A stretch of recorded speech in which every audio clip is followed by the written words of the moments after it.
were listening to. Holes. Something like that. It's fairly accurate, I would say. Check. Okay. Oh, I ready, think baby? we're ready to rock and roll, yeah. Okay.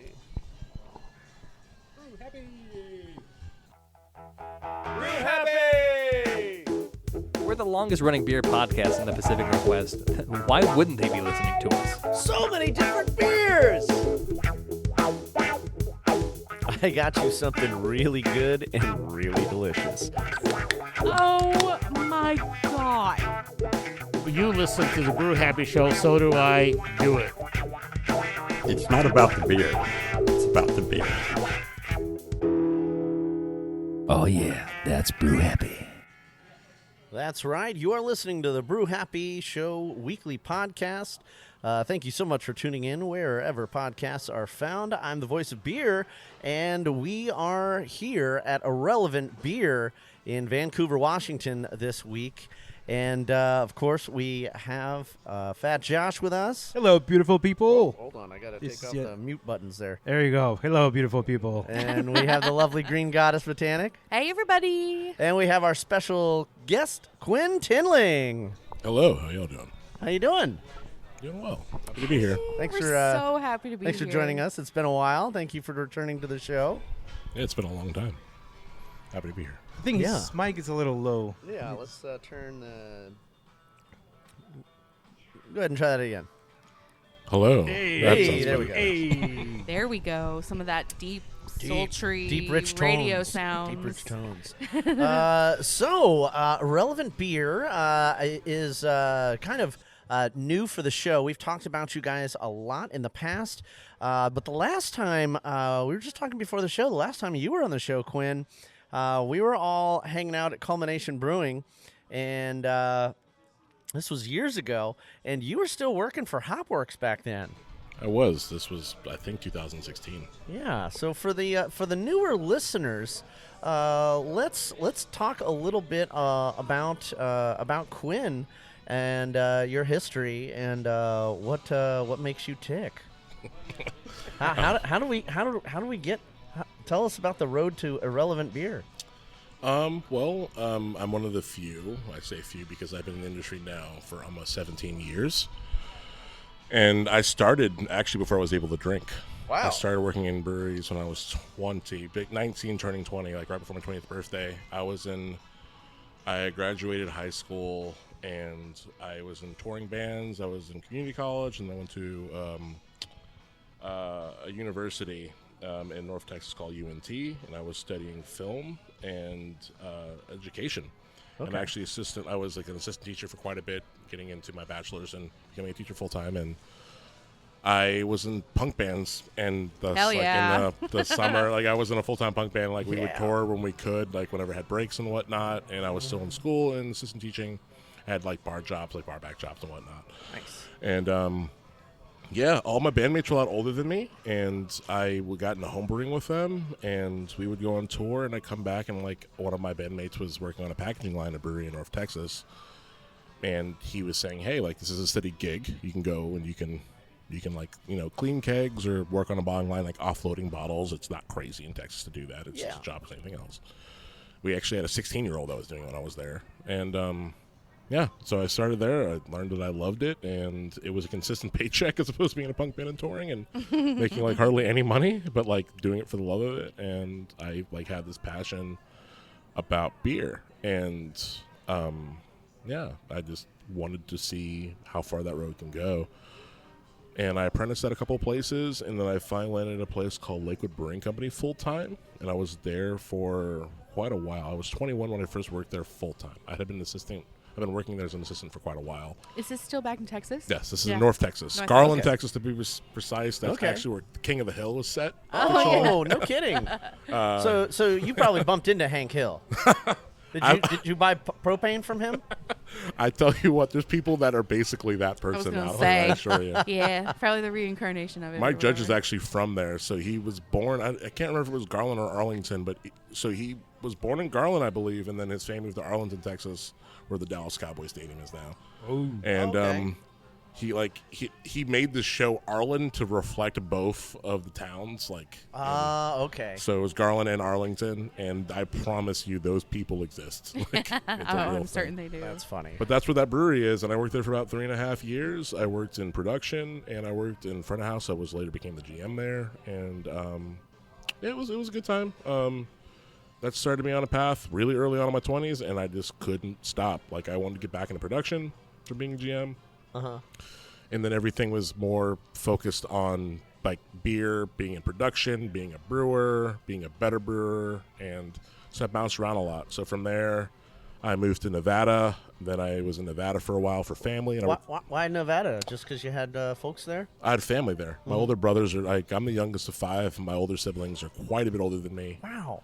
And so I moved out to Nevada to be there with my family and worked at a job out there called Joseph James, which is no longer around, but they're one of the best breweries in Nevada, in my opinion. Joseph James, Yeah, huh? they won a lot of medals. They would be, I think, 20 now if they were still around. They had to shut down during the pandemic. Yeah, well, let's do a prost for old favorite breweries. Cheers to Joseph James. Absent friends. This is my favorite part of the show.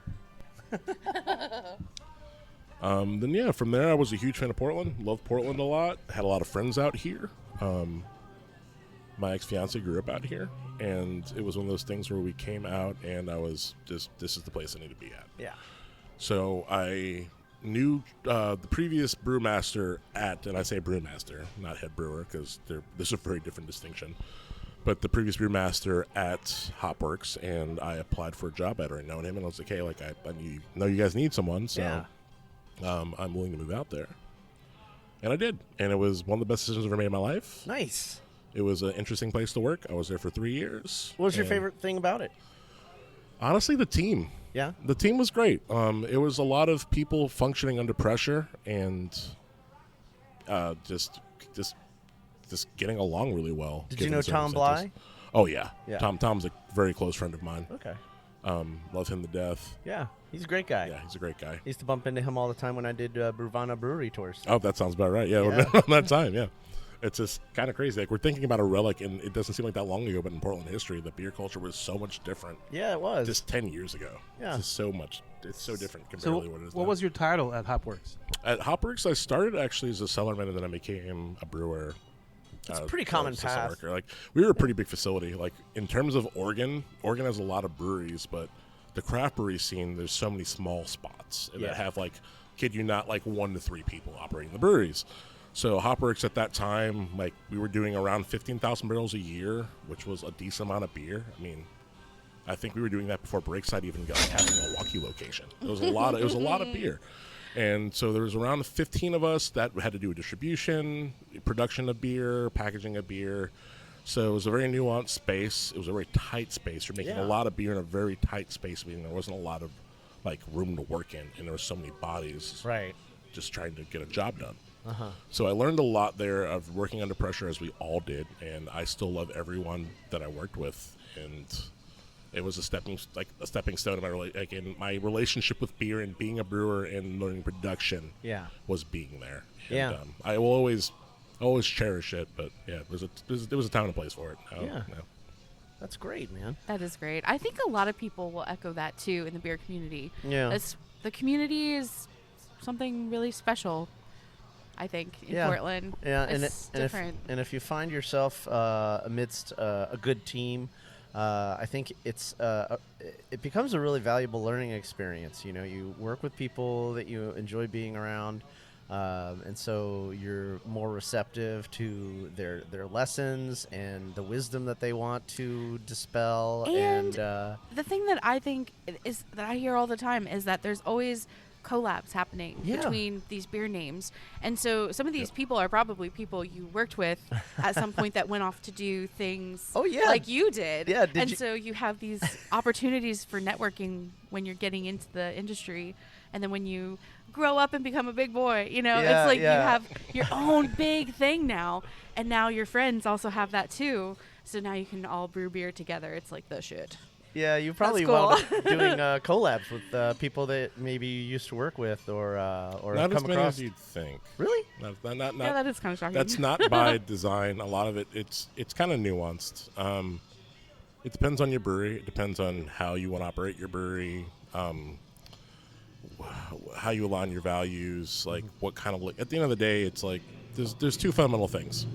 Do you feel the quality of the liquid is great? Are you very contented with the quality of the liquid you made, and also is that beer going to sell? Right. At the end of the day, like people constantly forget that. You know, at the end of the day, we're making a product that this is a customer-based industry, and we have to make a product that people actually desire and want to purchase. Yeah. It is about sales volume. Yep. It is about what's gonna, go across the counter. So things have to inherently be interesting. I mean, it's hard out here these days. I mean, so many people are drinking less beer. I think it's going to come back to a point like where it was. You know, we can probably all attest this, like what it was, the craft beer boom in America 10 years ago to what it is now. Oh yeah, there's still consumers. Don't get me wrong. There's still excitement. It's just a different situation. Like we're trying to make beer, and we're working a little bit harder to sell a little bit less beer. Yeah, that's what we usually see amongst my peers. And that being said, we still love it. Like there's trauma bonding in that. As anything else goes, like we don't do this to make money. We do this to sustain ourselves and be proud of what we do at the end of the day. Like I guess any artist would. I mean, I don't like the college artists, but there's still plenty of room for creativity. Of course, but at the end of the day, it's you got to make the numbers. Yeah, I mean, my assistant brewer, I love him to death. He wants to make just traditional beers all the time, which I have nothing against. Like, we have an ESB on board that we made together, and it's really great. Yeah, I'm eyeballing that one right now. Yeah. We'll get you one of those. We have a Kolsch that we make. Like, my whole background was in traditional beer styles. Like, I was a lager brewer by trade. That was the thing I really wanted to focus on in my career.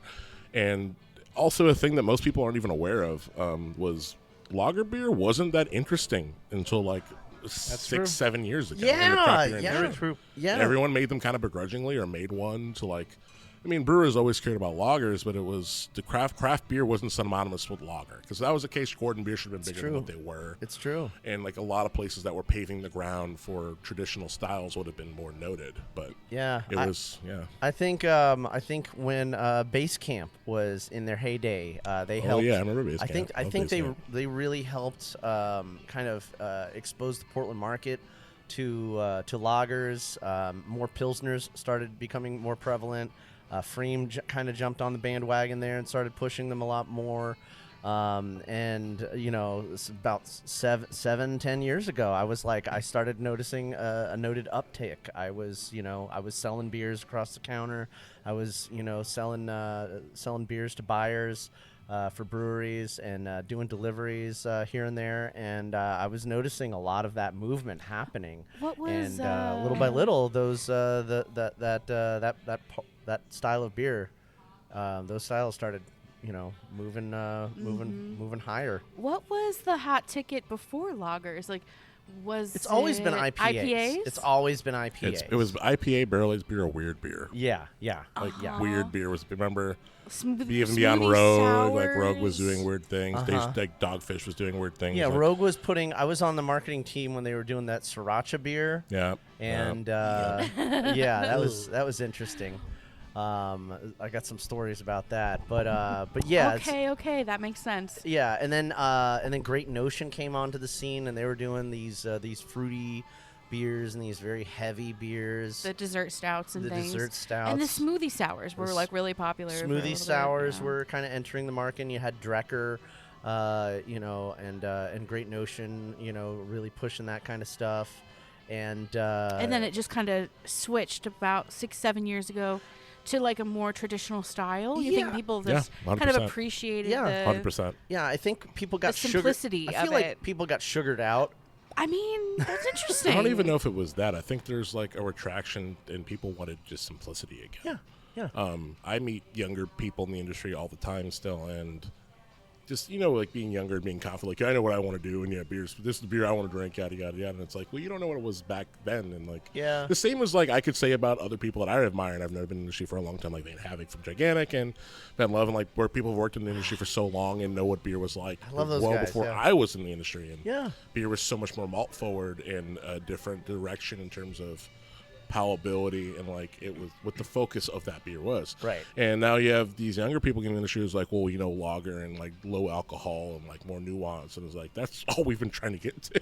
Yeah. It wasn't there previously though, because How old are those two breweries that I remember that started the kind of like the lager scene here, like Occidental, and was the one in McMinnville, There's one that Oh. focus in lagers too. Only I think they've Heater been around- Allen. Heater Allen, yes. Heater Allen. They've been around for a long time as well. Those were the two. Like, so if you think about it, like, again, like, to go back to the lager culture thing, and particularly lager culture, German adjacent styles like your Hefeweizen or Weizenbach, those still have their resurgence today.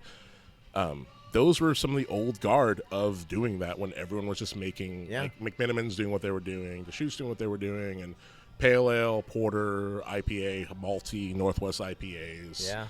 And they were part of the old guard of that. And then you had places like I love Freem. I think a lot of people love Freem. Oh yeah. Freem was the place that upped the echelon in terms of this is what's going to be a normality, and we're going to hold the standard of what lager production can be.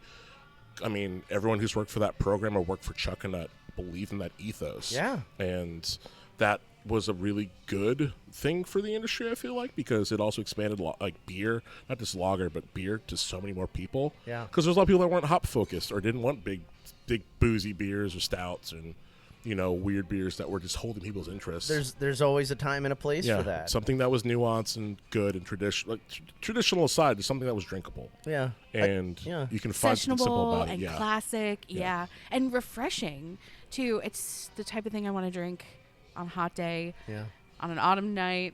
You know, like seasonally, you can kind of bring it with you. I think another thing that affected the market was we had a lot of people that were kind of, they were either from the Midwest, you know, and they were It's drinking a very things like different palate.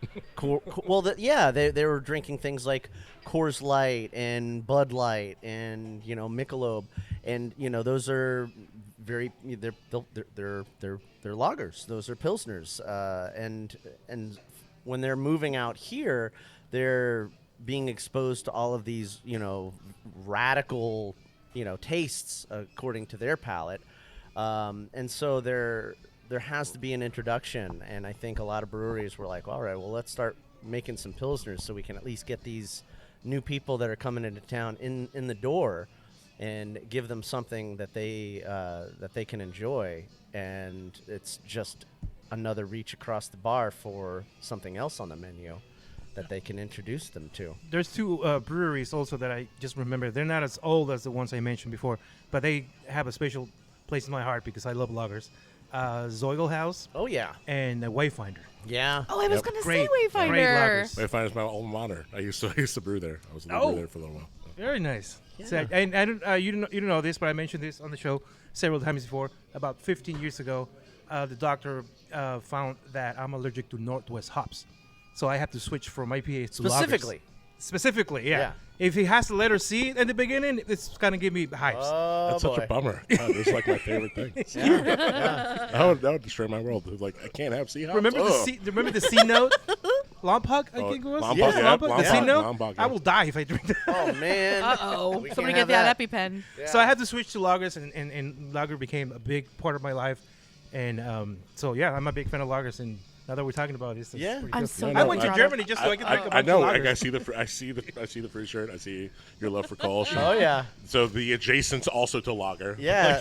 So Speak- that's the nerddom is real there. Oh yeah. Speaking of which, I think it's time to talk a little bit about the beers we have on the table, and then we can talk a little bit about Irrelevant and the ethos here at this brewery. Since we have the same beer, I'm gonna go get another one. Okay. I have the You're Kolsch gonna too. get the ESB? Yes. Okay, Do we'll talk it. about that in a second. Give me one too. Nice. 2 ESBs. Okay, so I have the Kolsch, and it's delicious. This is very. I would say this is very traditional version of the Kolsch. Tell us a little bit about it. Again, so like I love traditional styles. I love a Kolsch. Kolsch is a great beer. Kolsch is kind of misunderstood, or I guess over-examined sometimes. It's a pretty simplistic style. Yeah. And sometimes people are too rooted in tradition. We don't always approach everything traditional, like always by tradition. Just because a lot of things have evolution in the world. So why do we have to do everything by an outdated style that's We been don't. done 100%. We You- don't. forever? Yeah, like yeah. things You get to change. make the rules, yeah. So, for example, we actually use lager yeast on our Kolsch, which is like faux pas for some people. But Oh, okay. Why is that? well, first and foremost, it was kind of out of like necessity. I needed Kolsch yeast, and I couldn't get yield Kolsch yeast from anybody. Okay. It was really hard to get a bank at the time. Well, and I was also very particular about the Kolsch yeast I wanted to use. Oh. And they're not all created equal, if that makes sense. And you know? where do you get your yeast from? Do you go through Imperial or White Labs? We go through quite a few sources. Okay. I would namely say Imperial and BSI. Okay. Word. And there's a lot of camaraderie in the industry. If like someone needs a pitch, in a bind, we all help each other out, or friends help each other out. Of course. But predominantly Imperial and not Imperial and BSI. Okay. But no, so this is fairly traditional. Depends on who you ask. I believe a Kolsch should have a little bit of wheat in it, and so ours is about 10% wheat. It's Okay. Pilsner besides that, and I'm using all noble hops. I use 3470. I ferment a little bit warmer than usual, just to get some ester profile that a Kolsch should be. I acidify it as it should be, and I salt it as it should be. And I've had several brewers couldn't tell you it was lager yeast. Like, oh well, is it even a Kolsch if it's lager yeast? It's like, Could you yeah. tell? It's like, Well, yeah. Josh is a beer judge, and so his palate is quite, tell me, advanced. yeah. Could you tell that there JCP. was a lager yeast in that Kolsch that you drank? I'm sorry, what was your question again? There was a lager yeast in that Kolsch you were drinking. Could you tell that there was a little bit of a difference there? A Kolsch yeast, a lager yeast? Yeah. I mean, on the Kolsch we were just drinking? Yeah. Oh, but yeah, I mean, I don't understand the question. Well, the Oh. question, I guess, if I can say, she was asking if the beer you just had tasted, if you can tell if it was lager yeast or Kolsch yeast, because Kolsch yeast isn't lager yeast. Yeah. And so, I mean, essentially, could you tell? Yeah. yeah, Well, I mean- I guess you missed it because you were grabbing a beer, but Quinn was saying that he used a different type of yeast than the normal yeast that you would use for Kolsch. Oh, okay. What kind of yeast do you use? You trying to make me Sorry. guess? No, Sorry. yeah, yeast We put you on the spot a is bit, very yeah. complicated. Yeah, I don't know. To acknowledge the different types of yeast in a lager, it's really, really difficult. It was easy for me on when we were judging Belgian beers. Those are very distinctive yeast that you can. I guessed Of two course. beers just by smelling it, not even It's trying incredible. to do it. Just by That's what I'm smelling saying. it. I could really tell admire this about you. It's so the cool. type of yeast. So So you can tell, like, a Wallonian strain from, like, a more traditional Belgian, like, a French strain from, like, a more traditional, like, Flemish strain when it comes to Belgian beers? well, maybe, but that one time I guessed it because it was my favorite yeast, which is the Ardennes. Then you have that. The helps, Ardennes that yeast, helps. the La Chouffe, you know La Chouffe from Belgium? Yeah. Yeah. That's the yeast they use, the Ardennes yeast, and it's very distinctive. You catch it right away. Okay. So it was easy for me to catch it because it was my favorite yeast. Gotcha. But there's been a couple of times that just by smelling the beer, I could tell the kind of yeast in this. But lager is No, really- that's fair. Some people are that sensitive to it. I mean, some people claim that they don't believe it or whatever, but I didn't do it to blend in and it not make a difference. I did because I like the nuances that particularly 3470 makes. I like those flavor components. And I've had a lot of people that, again, coming back to the lager thing, and we're going to stick on this for a little while. That's okay. Because I think it's fairly pertinent, who have really strong opinions about lager, but, like, it's more very romantic and less scientific sometimes. And I've met people who've been in the industry for 25 years, like, well, for example, Augustine is the best lager yeast. You prove me wrong, or 3470 is the best, or Ondex is like, it's like, well, they all do different things. Like, Yeah. lager is, it's a giant book. And, It is. The whole, I kind of hated the crispy boy, crispy girl thing for a while. Because it's like, I felt like they were appropriating lager. It's like, well, I just like crispy. It's like, not all lager's crispy. Yeah. What about box? And like, other Yeah. like, you have beers that are lagers that aren't crispy by design. They're not Yeah. supposed to be snappy and crispy and either dry or like super duper bitter and malty. Like you have a huge range. So for this beer particularly, I just wanted it to taste like a Kolsch, but I wanted it to be slightly cleaner in ester profile. I didn't want it to be clunky, thick. There's so many different words I could probably use for this, but I didn't want it to come off overly dense as most German ale strains come off. Okay. Because you have a lot of people who swear by German ale yeast, and I do love German ale yeast in its time and place. I like how I make my Kolsch. Very aromatic, the German yeast. Yeah. Yeah. Okay. By the way, want to do a quick cheers to our bartender? His name is Sam. Oh, Yeah. yeah. Sam's the man. Especially since you Prost. came back with some brand new beers for you two. This beer is That's gorgeous. a beautiful Look at color. the color, man. Thank you. My assistant brewer would love you saying that. So, since we're doing all this Kolsch talk, I just want to note that we are drinking, it's called the Room Sounds, and it weighs in at a modest 4.8%, which makes it sessionable. And it's delicious. I really do enjoy it. Thank you. I'm going to order it next. It's head on traditional. And you want a sip? Well, no, I'm going to get a fresh one. Okay. You enjoy it. I'm gonna get my own. What are you drinking? I'm drinking the rice lager. The rice lager? It's pretty consistent with things that I would order first I would agree. to start with. Yeah. It's really good. Do you want to tell us a little bit about it, Quinn? Sure. Foundation is kind of like our house beer, if you will. That was the beer that we wanted to make. That, again, like we have kind of a weird setup because our ethos was like we're an IPA-minded brewery, but we're like a passion for lager. Because I have a huge lager background, but I also have a huge IPA palate. Like I love IPA. I love West Coast IPA. I'm one of the only brewers in the Northwest I feel like actually likes hazy, and there's like champions it. Like Okay. and I understand people don't like it, but like it gets kind of like the eyebrow sometimes like, oh, you're drinking a hazy. It's like my beverage is my beverage. I like hazy. That's right. You can like what you like. Yeah. But Rim Sounds is great. That was like the beer we wanted to have for the easy drinking beer. It's not. We have an American light lager. This is more of just the in between. Okay. Just something that's dry and crisp. Yeah. It's not super duper dry and super duper light. It has a good amount of body to it. It's about 25% rice, and yeah, that's also lager yeast. That's with 34.7. I love the Yeah. rice lagers. Level makes a really good rice lager. Yeah. I used to yeah. brew there. The We sweet made beer. it- Used to brew there I used to too? brew there. Sweet leg. I was the R&D brewer there for 2.5 years. So. Nice. Yeah, that's one of my favorite. And then Wayfinder, that is they're my other favorite. They have quite a few. Natalie's been knocking the rice lager game. Oh, out I of the park. know. That's like the thing she's like focusing on is like, how do I make rice more a focal point to beer? She is So always good. knocking it out of the park. Yeah, huge fan. Yeah. So, did And- you talk about the new beer that you brought back? This is an ESB, and the only thing I can see from here, it's the alcohol percentage. But maybe you can tell us. I mean, since you're the guy, you can tell It's us your more. about- baby. I can tell you. I know the guy. The beer's called By All Means. It was named by my assistant brewer. It was his first crack at a beer here, and we worked on it collaboratively. Like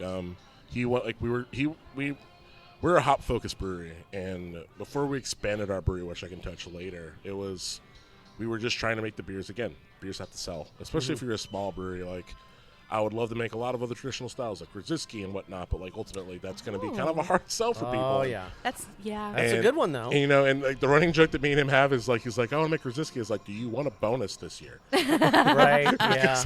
I can't give you one if I make Rziski. It's like a beer nerd's dream to see something like that on the menu, but it's not maybe something that everybody's going to choose. Which is totally fun, and I enjoy it, and I love the passion behind it. Somebody's got to Interesting. make one. I mean, Well, Threshold does. Yeah. Threshold makes plenty. Yeah. And And with Yarek's, Brickside, I like, feel like yeah, made one. Uh-huh. They did. Yeah. But Yarek is Polish, and like his background, and It makes that's- sense. He knocks them out of the park, and that makes sense. Oh, yeah. Oh, What's yeah. the one they used to sell at the Horse Brass at ESB? Was it the Youngers?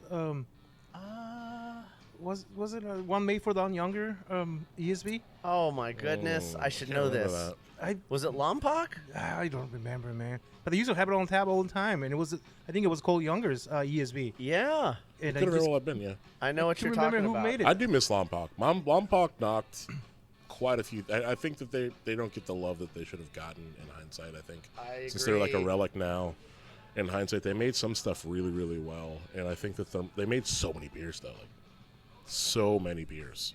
It was one keg from Lompoc was donated for my wedding. What was that? I think it was either a brown ale or shoot. I couldn't tell you. I Like, I can't- remember they made a red ale I love. They made their porter, the proletariat. They made a lot of beers that were just phenomenal.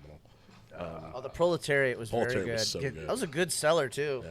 I think, when we were talking about like the old world beer world, Lompoc is part of that world. And it was maybe a little bit before my time. I really didn't know much about Lompoc. Before your time, but you're not from Portland, or I'm not. Oh, no. okay. We are all transplants. Yeah, I didn't know I'm that. I included knew in about that. him, Yeah. but not you. It was Rogue. I should have known it that. Rogue did that. Rogue. Yeah, It Jack was- Joyce and Don Younger would occasionally have pints together. I believe that. Don Younger had pints with everybody. Oh yeah, well Yeah. he had pints with me. Me You're not too. wrong. You're not wrong. Yeah. You had pints with anyone, quite frankly. Oh, yeah. Who you were. Actually, the day I met him, the bartender was yelling at him, "Stop buying beers to everybody, Don!" Ah, I was like, "Just the last one's for yeah, me." how are we gonna make money? So yeah, I'm He's a younger, great man. guy. This is well, cheers for What a publican. Cheers, cheers. Yeah, cheers. Oh yeah. Okay, but like, where was Lompoc? Can you Lompoc tell had a me? lot of Northwest. locations. It was the Really? original? Had a lot of locations. The brewery was off of Williams, though, wasn't it? Williams. Yeah. Oh. can't remember. Yeah, it was North Williams. I'm pretty sure because And Don Younger was a part owner in that as well. Oh. he was. I actually have his famous quote It's not about the beer. It's about the beer. from that time I had him on the show a long time ago. Mm-hmm. He was one of my first guests. Very cool. That's really cool. You have a piece of history there. Yeah, I have the whole explanation there as well, but I'll play it on the break. Oh, sounds good. He does this whole explanation about what exactly that means to him. So what's your favorite beer here? That's incredibly loaded. Okay, what's the best seller? I'm gonna say the beer I'm drinking right now. Okay. So the beer I'm drinking right now, apart from the ESP pint that you were so Did so you- nice to give me. And what's the best seller here? Bestseller. Any of our IPAs. Okay. Almost always. So we make a lot of West Coast IPA. A shocker. I mean, that's been a trend that's been going on now for quite a while, and I'm very happy for it. But predominantly, it's our West Coast IPAs. We make a lot of them. It's like, again, like our ethos is kind of like we're a hop focused, like IPA minded brewery that makes lager and traditional styles. Meaning, like our focus is going to always be on West Coast IPA, and also like being more experimental about that. Like we use a lot of different malts, different hops that people aren't using predominantly. Like we try so many hops most people aren't. Yeah? And like a lot of brewers get stuffy, and like, you know, if it's not the Holy Trinity, you know, Simcoe, Citra, Mosaic, or now Crush and Strata are part of that. Yeah. We give a lot of hops, like we let them breathe and we want to try them out. So for example, we have a beer called Salmon Dance on that I love, which is with anchovy from Sequel Ranch. Okay. And I love that beer. That beer's Anchovy? great. Anchovy is the name of the hop. The beer we have on is called Salmon Dance. Yeah. Okay. A Is lot- that your favorite hop right now? It's one of them. Okay. It's definitely one of them. What's another one of your favorite hops right now? Uh, Since we're in fresh hop season. I mean, I was gonna There's say, so many. I mean, is there a which fresh one hop? is my favorite? There's only a few hops I don't like, and I don't want to go in there because I don't want to alienate anybody. But Okay. the hops that I do love, especially the more modern hops, I feel like everyone loves Crush. I haven't met a person who doesn't love Crush. Oh yeah. If you like hops, you like Crush. Period. Is that what's in the no geography Cascade? No geography is Cascade and Citra. So It's we all Cascade and Citra. it's fresh Cascade and Citra and Citra T90. And, Okay. and Cascade T90. So like right now I'm counting. Blah, blah, blah, blah. We have 1, 2, 3, 4, 5 IPAs on there that are not hazy. All right. So no geography is your American IPA. Yes. And then you have your fresh hop Simcoe West Coast IPA, which Yes. is called Premium Plush. Oh, Yep. that's the Love fresh Simcoe. hop. I see. And those are both that's 7 and 6% respectively. Yeah. So those that's definitely gonna lead to a good time. Did you? Go ahead. I have a question about fresh hop specifically. You know, with your focus on IPAs, it makes sense that you would do a fresh hop IPA. But with your exceptional lagering abilities, what did you think to do a fresh hop lager? Well, we're still pretty small, and we just expanded our brewery, and the biggest aspect behind that was tank time. So, like, lagers are cheaper to produce in terms of ingredients, usually, depending on the beer you're making. They do take a longer It time. take longer. Yeah. It's tank rent. So it's it's tank rent. It's longer real estate. Yeah. that's like you're charging someone a month and a half for their lease per month, as opposed to the full That's a month. good way to put it. Tank rent. It's Yeah. tank rent. That's the only way I can really make it make sense. Yeah. People say tank, but it's tank rent because I usually refer to it as brew deck real estate. yeah, that's fair too. It depends on the program. Some places make lager, and far be it for me to say they're doing it wrong, but they make them in like 2.5 to 3 weeks. Some places do longer, some places do less. Do you use the same tanks, or do you have like a specific? Do you have like a vertical tank for your lager? We do not have vertical tanks. I think vertical tanks are also just kind of become a Or sex. rather horizontal. Sorry. Yeah, well, sorry, yeah, the horizontal tanks that became sexy. People think like, oh, you can't make proper lager without those. Like that's not necessarily true. No, it's Like, not. It's you go to not. Germany. A lot of places have been making beer in vertical tanks. Yeah, It's- I mean it looks good if you're over at like Fort George. They got the yeah, pig tank. Those are holding tanks. Yeah. The reason why places did that was because of space. Right.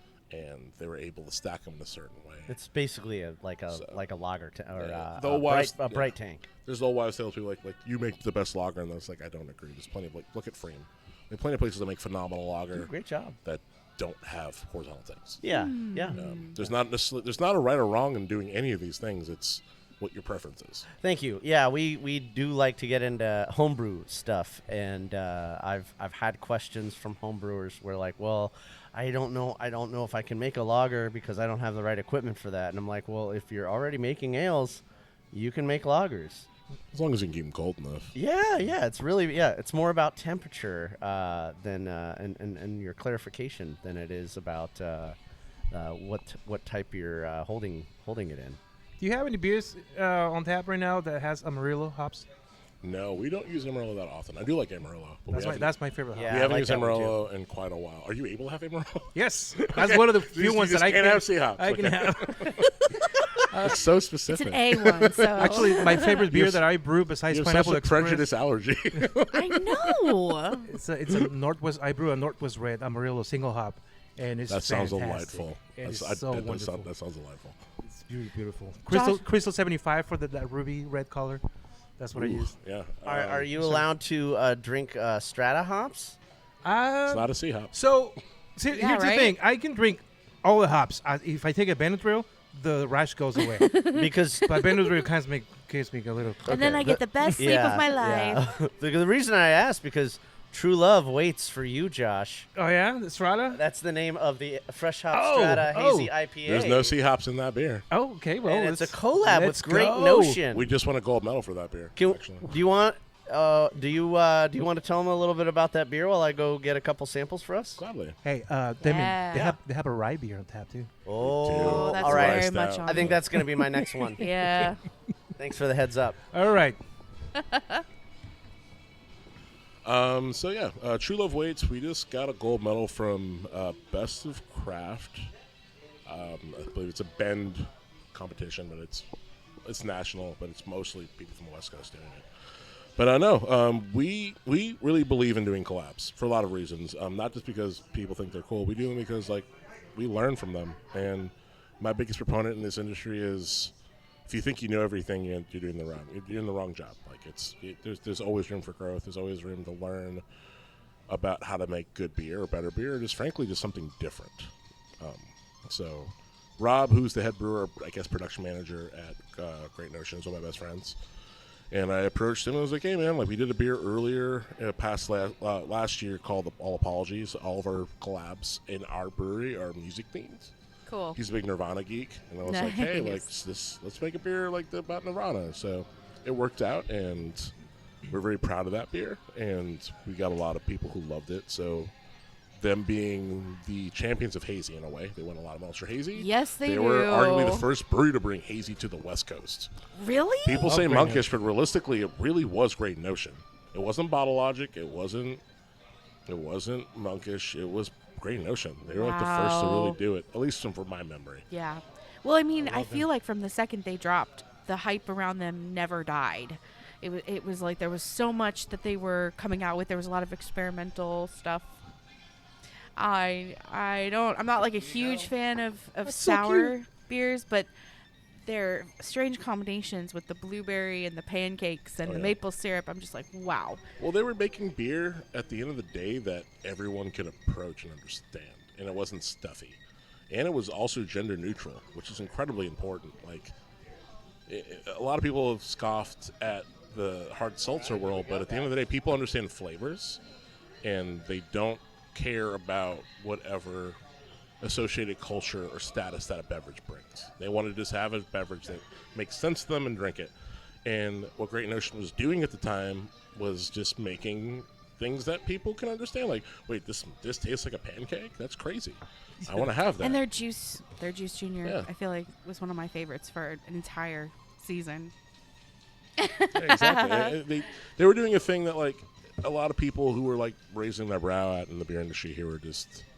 I don't think it was fair, and I've always had their back on that because like I have a good friend from Finland and his wife. Him and his wife came to town, and he was in a band that I grew up listening to, and like we became good friends, and it's kind of crazy. That is crazy. And we met. He met up with me when he was in town, and we went to a bunch of places. And his wife's not a big beer person.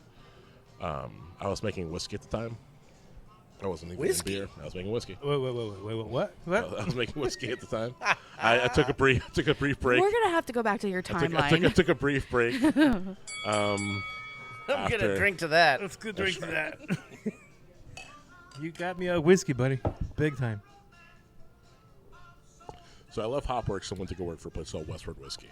Oh, snap. We've interviewed them before. And We I was a love lead Westward. brewer. I was a lead brewer there for a little bit over a year, and then I missed beer so much. Did you work for Mr. White? Mr. White. There was a guy there named Matt. Was it Matt White, I think? Mark? Matt? Anyway. The production team, there wasn't one of those there. Okay. So I really liked working there for the most part. It was just the liquor world's very, very contentious and also not fair to its employees in a way. Like craft, I'm going to be very honest about that. That wasn't great. Like, not to say that was Westward. It's just you're a cog in the machine to sell a product for millions of dollars for the investors. They do have to do a lot of turnover. Yeah, That's a focus. Craft beer, for the most part, apart from certain brands, really is about the consumer and the people making it. I really do believe in that. I wouldn't say that isn't the case. But the liquor world was like, we're going to build a brand. We don't really got to care about the brand. We just have to make sure the brand looks sexy and we can sell it in time. And it's an investment. It's made to be an investment. It's more marketing focused. Yeah, it's like 95% of people got into the liquor world in the recent what was the late craft whiskey boom in America. We're doing it to cash out. Yeah, and Westward used to be House Spirits. Yes, it was auspicious for that. Yeah, we interviewed them. They were one of the first Actually, I think they were the first distillery that I ever interviewed back when I first started the show. They made amazing products. They did. Amazing products. They did a good job. Yeah, I think it was a fellow named Matt Mount who left the company after a couple of years. They had a lot of people that worked for that company. Yeah. They had quite a few. A lot of turnover. Yeah. But it was a good company to work for. I just missed beer. And so I went to Wayfinder after that. So that's my time. Okay, so this brings us to the Wayfinder story. So what was your favorite part about that? God, I loved working there. Honestly, it was sad that the pandemic happened and my job basically got dissolved. Ah, man, So- that took the piss out of a lot of businesses and a lot of people. I'll tell you what, it was really hard, and I wound up doing beer delivery for a couple of places, including Uptown Beer Company. Oh, yeah. And to just help keep things going. A lot of breweries had to switch to having little windows and business and delivery systems. Everything to make a buck at that point. Yeah. You just had to kind of pivot and figure it out. I was one of the old school people at Point Blank Distributing, so they fired half the people, but since I was there for so long, they kept me, so I kept my job. Yeah, Well, I was lucked out. one of the lucky ones. Yeah. It was a rough time. It really was a rough time. I mean, for everyone, mind you. Every I feel like there's not a person that wasn't affected by, the pandemic. It was just in the beer world and in the culture in Oregon, it was really rough because a lot of states reopened and whatnot. Oregon did what they did. It made sense, and I agree with it for the most part. But the place I worked at, I couldn't go back to work there. They didn't fill my position until I think almost the next year. So I wasn't employed for a long time when I was furloughed. And Right. That's when I went to Level Beer Company. Okay. So Level was still doing very well. They were growing. They were Yeah. doing a lot of beer. They were doing way more volume, and they were able to get their beer in grocery stores. And, That makes sense. and people were able to go and grab 4-packs and 6-packs and just go home and be safe. Yeah, they have a very good off-premise market and Yes. a good amount of exposure, I would say. And a slick brand, especially at the time. Yeah. And still to this day, and it's approachable to people of a certain demographic. Great branding. And It a really lot of nostalgia. and It reaches. quippy and political and Yep. just witty and smart. Yeah. The can art is gorgeous and It's very Portland. yeah, and their level 1 compound with that huge grounds in the backyard. During the yeah. pandemic, I'm not sure if tasting room was open, probably not, but maybe the grounds could at least get people They out did of their house. They did pretty well. They were one of the first to try to be available to be open. Yeah. And they really believed in that. And Yeah, I admire my time there with that company. I think they did a really good job. Yeah. Real quick, let's. Did I miss the talk about the Strata? No, I didn't finish, so I can step up real quick. You got me on my good side. I can bounce around. I just wanted. Is that to, what this is in our glasses? Yeah, I just wanted to talk a little bit about these lovely little tulip-shaped taster glasses you have. Well, thank you. Citrus. Beautiful. You'd have to citrus thank my business partner and best friend because he's the one that he's the one behind all the glassware. Great He's optics. actually the one who predominantly focused on our old build outs and all the aesthetics here. I really put to him. Did they do the plants too? He was one of the people about the plants. Yes, we have a person that takes care of them who donated a handful of the plants. Oh. Who has a company down the street called Bright Indirect Light. His name's how Matt, and he's a super cute. sweet guy, and he's just all about Wait, plants. Matt. Yeah, Matt. Does he do the plants at Living House too? I don't believe so. Okay. Just curious. Well, I Different was Matt, admiring possibly. the selection because there's actually some pretty rare things up there that like collectors I was gonna are say, gonna grow. Like there's some stuff that I recognize from your collection. yeah, some things that I've even attempted to grow and have killed along the way. And that's the green goddess of Portland talking. So I'm very impressed by that anthurium, the anthurium with the ribs. It's The a beautiful Yeah. beautiful plant. That's the king anthurium. That's like impossible to grow. I cannot even believe it's just chilling You'd by be your very front happy, door. You'd be very happy to have a conversation with him. But no, he's a giant sweetheart, and we really wanted to build a spot for the community. And people say that, but this is our first crack at having a business. I've been in the industry for a long time.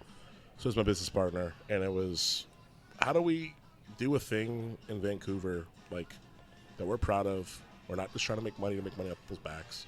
We want people in this area to feel like they have a place to go and they really like it, and we really care about our liquid. Yeah. Not to say no one else does. It's just a lot of people get lost in owning a business and personal stuff. I'm a single man that's been doing this for my entire life, and I really throw everything I have at what I do. And I guess you can call it maybe a sense of mental illness. I don't know, but it's Oh no, not at all. I focus on trying to make the best liquid I can Well, I think for others and for me to be proud of. But ultimately, at the end of the day, it's I've always said that brewers, we can make your day better or worse. Yeah. And ultimately, I want to make sure I make your day better. Because what other thing could you do at a bad day at work and I'm gonna go have a couple drinks with my gonna have a friends? beer. Yeah. Yeah, that's what it's all about. I personally, I think you guys have some great optics. I really like the design of the tap room. I was just talking with those folks up there at the bar with your bartender about the corner taps that you have there. That's a very unusual design. The Luger taps. Yeah. Your draft line system is on a corner. It's on one side, and then the other. It's a 90-degree angle. That's very unusual. I used to install draft lines, and so I was just admiring that. That's a really interesting design, and it's a really good use of space. I completely agree, and that's very kind of you. I wish I had anything to do with it. It looks cool. It sure will say does. that. My business partner's I'm the guy behind the beer. I'm the guy who makes all the beer. I'm in charge of the beer program. Everything in the beer program has to go through me. What do you have on the Luger taps? We have our lagers usually. Okay. We have our ESB on it because our ESB is just delightful on the Luger. Oh, okay. So that's what we're drinking right now, and it's just delightful. How's that rye? Yeah, I was just gonna ask the same question. Oh my God, the rye is delightful. It's got a little bit of a bite to it. Oh yeah, it's which I 28% love. rye. It's gonna have it. It's tasty. Have you done any rock beers? Not yet. I love rock beer. Again, beer kind of has to sell. Yeah. I wish we were Freem. I wish we were places that can coast on IPA and pale ale and their lagers, and then we're gonna do a small batch of this beer, and we can have it amongst our distribution. People are gonna buy because we're Freem. We're not that. So What does your schedule look like for doing one-offs and experimentals and things that you kind of want to play around with? Do you have a little pilot system? we don't have a pilot system, but we kind of our ethos. All we do is make kind of one-offs. We just launched our first year-round beer. Ooh. 4 weeks ago. Really? Yeah. It's So brand new almost. Tell us about it. it's called False Devotion. It's a West Coast IPA, and Okay. it's with Mosaic and Nectaron and Simcoe. 6.8% beer fans. So very happy with that beer. It's a labor of love. Most people were confused when we first opened. They're like, "Why don't you guys have flagships or year rounds, all that?" And we had the luxury of being small and making the beers that we wanted to make, and not for lack of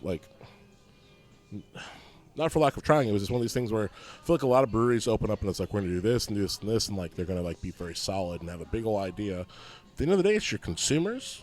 It's the base. It's like where your consumer base is and what they want. So a lot of people are like, we're gonna make these beers. Well, cool, but like, what do the people around you want? And beers have changed. Like IPA still changes all of the time. Like a few years ago, everyone wanted like a citra-focused IPA. So our first beer we're trying to envision to be our year-round IPA was a heavy citra-focused beer. Not to say people don't want those, but like all of the major IPAs in the market are either one hop or another. And we liked how Mosaic was going. We liked the Mosaic hops that we had picked, what we were using. We liked a little bit of New Zealand influence in there, but not too much. And we wanted, like, Simcoe's my favorite hop in the entire world, the entire universe. Like, I don't think there's a better hop than Simcoe. You should marry it. Yeah, I wish it could. I wish it could. I wish it could. Wish it would have me. Simcoe, where are you? Yeah. I'm an ordained reverend. I'll spool up The Church of Beer. A whole ceremony for that right now. I'll get back at you later for that. Okay. So are you gonna tell us the hop that you don't like?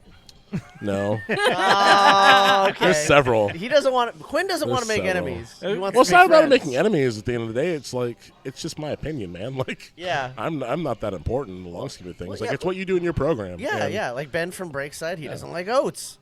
It's He true. like, Ben doesn't like a lot of things. that's just But his Ben thing. makes phenomenal beer, and Ben Yeah. can do every once in his Yeah, program. yeah, And yeah. that's- Everybody's got their thing. I'm not dogmatic, so like I'm not the kind of person to tell you what you should and shouldn't do in your program, because it's like we can tell someone to do in their household. It makes no sense to me. Well, it's very philosophical of So you. it's like- and very open-minded. Yeah. Like, I'm gonna make the beer I want to make, and don't get me wrong, like I take feedback from people. Well, but, clearly, just like how you said when Yeah. you first opened, like how you have to be kind of on your toes and giving the people what they want and adaptable and being able to pivot. Like, you might make a beer but think it's going to go great, but then I guess maybe sometimes it doesn't, and you have to kind of pivot and give the people Yeah. what they want. Yeah. Speaking of which, let's talk a little. I just want to circle back around to the place that we are, this beautiful tap room. You are located in the heart of Vancouver, Washington, according to your website. It's and you have a state-of-the-art brewery dedicated to producing high-quality, handcrafted beers that capture the essence of the West Coast, which we've done a lot of I have talking no idea about. who wrote that. It's fair. I don't know if I agree with it, but yeah, sure. Yeah. So I just wanted to talk a little bit about your location and tell me a little bit about how you guys found this place and where you were brewing before. I can only speak to what I know Okay. because I wish my best friend and business partner was here. I have a couple business partners. My best friend is the main reason why I'm a part of this. He was a lead brewer at Trapdoor for a long time. Oh, great spot. So kind of how that all happened was during the pandemic, I left. I didn't leave. I had to leave Wayfinder because I was furloughed. Me and my other assistant was furloughed. yeah, happened to a lot of people. Yeah. And my best friend was still working at Trapdoor. He was the lead brewer at the time with our other friend who was the head brewer. And he wasn't happy there. It was just a timing. It was a timing thing. I would put it on the brewery. He was there for 5 years, so he left, and he ended up winding up working at Relevant Coffee, which is our sister company. Oh, yeah. And our sister company has been around for, this is where like I wish I knew the specifics about it, but at least 8 years, 9 years as a brand. Oh, It started wow. Mitch, our other business partners, back his okay. garage, and then they moved into the spot here off of Main and 17th in downtown Vancouver. Okay. In 2019, maybe 2018. I believe it was 2019, beginning of 2019. And Such a cute spot. it's a great spot, and they make phenomenal coffee, and I'm really proud of them and what they do. And I got brought into it because Sebastian went to go work for them. He was in beer for 5.5 years, and He's always been a giant coffee nut since I've known him. He's always loved coffee, like almost in an unhealthy, healthy way. Hey. He loved caffeine. Them's his fighting words. I mean, Bronwyn's the same way. She loves like coffee. like quad shots on quad shots every day. It was like it just seems Damn. excessive to me. Yeah. It was like, do you want your heart to leave your body? Well, whatever. But he's fine. That's a lot of espresso. It's a lot. But at least it's delicious. But no, so he ended up working for the company and built out their cold brewery. So they were one of the first to do cold brew production in Vancouver and making cold brew coffee and doing it in a proprietary way and making a very good product. And I mean that unbiasedly, because I'm not the biggest coffee person. I love coffee, but I'm not the biggest coffee person. I couldn't tell you all the varietals and all of the things about it. That's just not my discipline. But they did that, and they were very successful with it to a point, and there was a lot of space. And they were like, hey, it was based off of a joke between Mitch Montgomery and my best friend Sebastian Lynch. And it's, hey, we have all this space. Maybe we should have an actual brewery here. And then Sebastian was like, well, we could. So that joke became a reality. Hey. And they focused on it for quite a while. It was at least a year and a half. And Sebastian's asked me three times that if I wanted to work for him, like work for the company, the head brewer. I turned it down twice. Ooh. And the main reason is like, you're my best friend. That seems like a stupid thing to do. It is sometimes. Well, I want to work with you. It is sometimes dangerous for I don't want to friends ruin our relationship. to That's get like- involved in business together, but Precisely. sometimes it really works out well. And it has. Like I've been in the beer industry for so long. And it's like the thing has been said to me so many times is be careful who you get in business with. Like, Yeah. best friends become enemies. The line of like what love turns to hate. Yeah. And I've personally seen it so many times where like best friends go into business and they think they align on certain things, like whether it be it almost always comes down to money or like, ego or the ethos of the company. Yeah. But we've aligned, and like I consider him my brother. Like we work on everything. We have our disagreements, but ultimately it always comes down to like what's the best interest for us, for our personal helps, and for the company. Right. And we always see eye to eye on that. So we're very lucky there. But he brought me in eventually. I went to Austin. I grew up in Texas. Well, I'm from New York originally. I grew up in Texas for most of my life. Like went to high school there and yada yada. And my dad wasn't doing well, and I had left Level. I got offered a job at Russian River. To be a lead there. Wow. And I was engaged at the time. Didn't work out. Real so it was quick. like, Gotta love Russian River. We love those guys as well. everyone Shoot, should. I'm gonna steal Everyone some of should. your beer. Yeah, go for it, bud. Cheers. But I turned that job down for a few reasons, mostly because I didn't want to work for my favorite brewery because I felt like that might be a bad decision because you don't want to see where the sausage is made, so to speak. Yeah, that I had a similar experience, but I'm not going to name the brand. It's wise. I get that. But no, so that all worked out the way it did. My dad wasn't doing well. My dad's in his 80s, and I was like, I got to go take care of him. And How old are you? I'm 36 years old. Oh, wow. A young That's one. I've been in the industry since I was 19. That's a gap. 80 years and 30. Yeah, I'm the youngest of 5. There's a handful of us. What does your family think about it? Are they always trying to get free beer off of you? No, they're not big beer drinkers. Really? My dad used to be, but he doesn't really drink anymore. My mom likes adjunct lagers. She doesn't care about, and that's never interested her. Interesting. Yeah. And it's fine. Like they're very supportive. So they never got together and did any homebrewing or anything with you? No, God, no. Okay, No, okay. that would no. Interesting. They were the furthest thing from their imagination. You're the guy. They've been supportive. Like Okay. they have. It's been painstaking to some degree, but they've been very supportive. All right. I'm the youngest, and it's just one of those things where like I fell in love with craft beer a long time ago. I started homebrewing when I was 17. I actually started making wine first. And my mom was kind of annoyed by it at first. She's like, "This is not cool, yada yada yada." My mom's been a teacher for 45 years, Oh, so okay. it was like, "Well, this is not appropriate, yada yada yada." My dad's from Canada. yes. My dad's from Canada. My dad was born in like the 40s, and he's like, leave him alone. Like, leave like, the boy "Mom, alone. Let the boy do stuff. Leave the boy alone. It's chemistry. And my mom was so okay? upset, and I was like, "Mom, when you were 18, you were able to drink." And she was like, "No, I wasn't." I was like, "It wasn't until the Reagan administration. Yeah. It moved to 21. Like, you were from New York. It was 19 until, like, 1982. Yeah. Actually, I think it was officially 1989 is when the law went truly in effect. Right. Isn't So it it's- so interesting? Yeah, so it's like people were able to drink, like, in their teens. Right? Yeah. And you think about it, like, the Vietnam War and all that. People come back and drink. Like, we were drafted so young. They were like, oh, you can have a bet. Like, you were able to fight. Like, you were able to drink. Yeah. And it wasn't until the Reagan administration, and they were like, oh, there's actual brain chemistry that says you probably should drink less. Okay, So there's things about it that I support. Don't get me wrong. Me too. I mean, I didn't when I was younger, but I've come around. I think that's usually how that works. You get older. You get older, and you get pay wiser. attention And to you're like, oh, yeah. In hindsight, that makes sense. yeah, actually, I probably shouldn't have been doing that. Hindsight. Well, we talked about the coffee side of things. I'm staring directly at this burger menu, and I'm like, dang, that looks so good. Oh yeah, tell think us you could about tell- Goon Burger. I kind of want to know about the food that Your you burger's have. amazing. They make some of the best I food I've can't ever wait had to in my life. order. Oh. I've been plotting my order this entire time. If you're staring going to at the do it, menu. you should do it now because they are not open Are past they 9:30. closing? Oh, okay. So you should get an order Okay, I'm soon. gonna. All right. It's Well, a flash But order. you want to tell us about the setup there? Do you know much about it? I do to a point. I couldn't tell you their whole backstory. I wish I could. But they've been doing this for quite a while. They were a pop-up before that. The two main owners, or I should say main owners, the two original beginning owners, there's multiple now. They met working for Little Conejo in downtown Vancouver. And they worked on a burger concept. And they were doing pop-ups there, and they were doing pop-ups for quite a while at other places. okay. And then a pop-up, they were operating the kitchen out of the Evergreen pub that Brothers Cascadia has. Oh, yeah. downtown Vancouver. Yeah. So they were operating that for a while, and they did the pop-up on Mondays.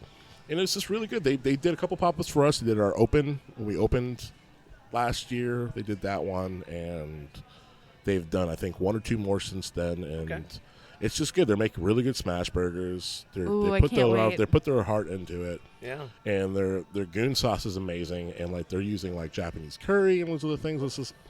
It's just insane the flavors you're getting, and this food's affordable. Pair well with the beer. Oh yeah, I would like to think so. I think honestly, I got to a point where I started to make my beers pair more with their food. Oh, So- there we go. It wasn't So- like you got to make food that tastes like our beer or work with our beer. It's like I need to up my Yeah. game and make sure my beers reflect gastronomic. your food. Yeah. Are So- minors allowed in here? Pardon me? Minors? Oh yeah. Okay, then I'm bringing Oh my yeah. daughter to We're get some all burgers. ages. So family setting. We're all ages. Dogs. Yeah, the dogs are on the patio, just not indoors. Okay. Just for a restaurant, you kind of can't have food dogs inside. Fair enough. Allergies Fair and enough. all that. Okay. Yeah, just kind of rounding it out to let people know what to expect when they come to Irrelevant Beer. And then, Quinn, we're coming to a close. Tell the beer fans out there where they can find your location and other places they can find your beer. Okay, we're just north of 17th Street on Main and 17th in downtown Vancouver. And yeah, I mean, our beer's all around. We're statewide in Oregon, and we're self-distributed in Southwest Washington, and you can find us in the Seattle greater metropolitan area, and that's about it. But Nice. And then you guys have a happy hour Mondays through Thursdays from 3 to 5 p.m. we do. $1.50 off all draft pints, it says here. That's pretty sweet. I like that. I might have to hit you up on that. Can I bring up one more thing if possible? Yes, please. So this is our second anniversary is actually this Saturday. Whoa! So we're really excited about that. We weren't able to do anything for our first anniversary. We were Okay. just so bare bones at the time. Yeah. And we didn't have this retail front finished. It took a while for it to be done. We're very happy with it now. It looks beautiful. But yeah, like we're actually doing our second anniversary. We're really proud of it. We're releasing 6 beers just for the day. And we're going to have like new glassware for the day, and Cheers. we're going to have a DJ and whatnot. And it's a lot of our beers are music themed, just because that's kind of like the love of what we do was based off of that. And yeah, so if you come out, have a good time. We'll be Yeah. here. So the way your ESB tastes like, I believe if you were to brew either a Raug beer or an alt beer, I think you were going to nail that. Oh, you could do an alt beer. We've done it all beer. Are you Oh, done yeah. alt beer yet? I'm not Yeah. surprised Yeah. at all. Dang it, I missed it. You gotta get when John you do it Foyston again, up here. please let us know because Gladly. that's, I love traditional styles. Don't get me wrong. Like the IPA thing is, it's not just to just sell. I generally love IPA. I really do. But I love everything else in between. And it's like one of those things where, you know, I really am passionate about what I do, and like I'm going to do what I need to do to make the best beer I can. But Yeah. like I love traditional styles, 100%. Always will. Wow. Very nice. Well, Quinn, thank you so much for being on the show. You are a very well-rounded gentleman in the industry, and you've got a wonderful place here in downtown Thank you so Vancouver. much. Thank you. It's a fantastic spot, and yeah, we're gonna have to get across the river and see you guys more often. We would love that. I don't live too far away from here. I'm coming back. Get you a good burger. I like it. Oh yeah. I like this place. All right, beer fans. Well, you heard it here. You got to get down to Vancouver and check out this wonderful place, Irrelevant Beer, and you're right next to Relevant Coffee. Yep. That's So- your sister company. Yeah, so that's so you can get your coffee on in the morning and your beer on in the afternoon and night. Uppers and downers. That's how we do. There you go. All right, beer fans. Well, as always, I don't just like you. I love you. Unless anybody else has anything to add. Prost. Pros. Let's do one more pros to Quinn and Irrelevant Beer. Yeah. Cheers. As always, beer fans, keep brewing, but brew happy.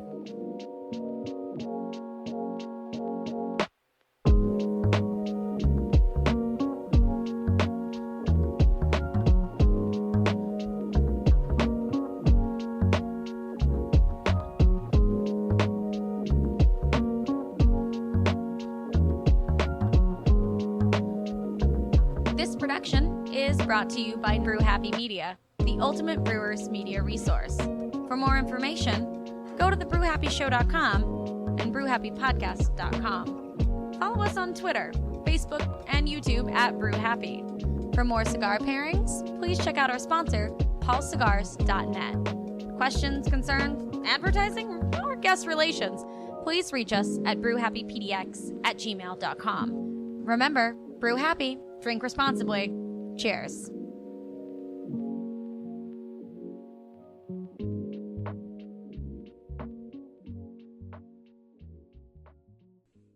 It's not about the beer. It's about the beer. You can't get so crazy about beer that it becomes obsessive. The second part is about the beer. It means it's about the beer culture. It's about the camaraderie that comes with the first beer. It's not about the beer you're drinking. It's about how you drink it, where you drink it. It's a cultural thing. It can't be a singular event. I mean, they have a word for singular events, and they're not fun. He's talking about black holes. Such a good quote. I was going to ask during the show about the menus. It's pretty cool. I wanted to talk about that too, because one of the things I noted is that most of the times menus are like a QR code since the pandemic, and it's You have real so menus. different to have even like a leather Something I bound believe thing. in. My business partner is kind of, and my best friend is like, he cares about aesthetics. He cares about something being warm and inviting. Yeah. You were saying Sebastian. Yeah, Sebastian. He's Yeah. still here. He's Oh. kind of shot. They're working right now.